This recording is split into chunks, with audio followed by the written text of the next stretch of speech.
Hello. In case you don't know me, my name is Ivan Matias, and I'm going to be talking to you guys about communism.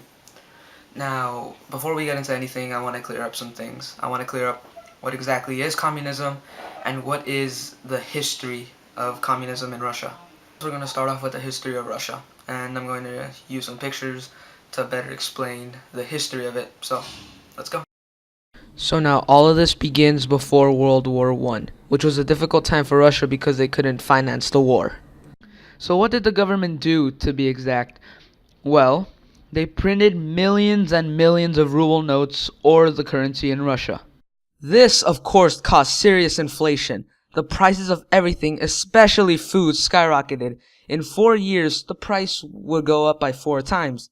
The thing is, the workers didn't see any change in pay, causing them to not even have enough money to feed themselves. It would literally take wheelbarrows of money to just buy a simple loaf of bread. And don't think their jobs were good either. Poor working conditions, bad sanitation, and hours of slave labor to jobs that were barely paying them at all. And the Russians were mad at the king, Tsar Nicholas II. And on March 7th, 1917, the February Revolution, the Russians overthrew the king and his family. Then in comes communism, a movement to make a classless, moneyless society where everyone from the working class to the higher classes would share the wealth. This was by the teachings of Marx, and when shown to the fed-up Russians, it seemed pretty good. And on November 17th, 1917, the October Revolution, the Communist Party took over Russia. Now, out of all of this, there are 3 important people to remember: Lenin, Stalin, and Trotsky. Lenin led the February Revolution and did many things to establish the party before he was killed. Then Trotsky took over before he was exiled and assassinated by Stalin. And Stalin just overused his power, screwed everything up, and was responsible for 20 million deaths. So now that we've finished explaining the definition of communism and the history of it, now let's go into the explanations. And I'm going to hit 2 birds with 1 stone by saying why it's globally competent. So, let's go. Now let's get into some examples, and I will start off with North Korea. Now, this became a communist country during World War II when Korea was taken over by the Japanese, and after the war, it was divided into the Soviet North Korea and the American South Korea. And in 1948, North Korea became a communist country.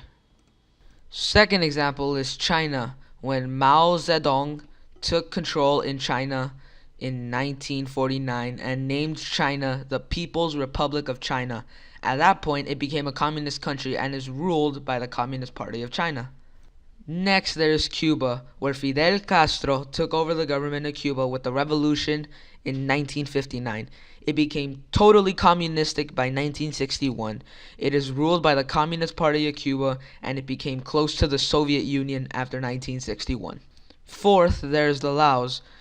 They have been communistic since 1975, and its official name is the Lao People's Democratic Republic. The revolution in 1975 was supported by Vietnam and the Soviet Union. Laos is ruled by the Lao People's Revolutionary Party at the moment. Lastly, there's Vietnam. After the First Indochina War, Vietnam was divided. North Vietnam became communistic, and South Vietnam became democratic. North Vietnam was supported by the Soviet Union, and South Vietnam was supported by the United States. The two were unified in 1976, and it is now a communistic country ruled by the Communist Party of Vietnam. Now, how does this fit to our global competencies? Well, we investigated the world by looking at all the different places where communism is ruled by. Now let me backtrack a little and explain the who, what, when, where, why, and how. Now let's just hit the easy ones out of the park first. When communism started was in 1848. For what is communism? It is a movement to make a classless, moneyless society where people from the working class to the higher classes would share the wealth. As of how communism started, it was 1848 when Karl Marx wrote a short book about the ideas of communism, and when people would go to communism, they would go towards the book for the basic ideas. Where communism is, as of now, the 5 that I showed you previously are the last remaining communist countries in the world. As who started communism, it was started by two people, Karl Marx, of course, and Friedrich Engels. Why did communism start is a big one, and it has many things to do with what I just showed you in the beginning of the video with corruption and such, but to put it in simple terms, when Russia was going through a rough time, they started communism. But why is this entire video significant to the class? Well, it's an allegory of the book we're reading, Animal Farm. Now for the final things I'm going to cover, the Esslers and the global competencies.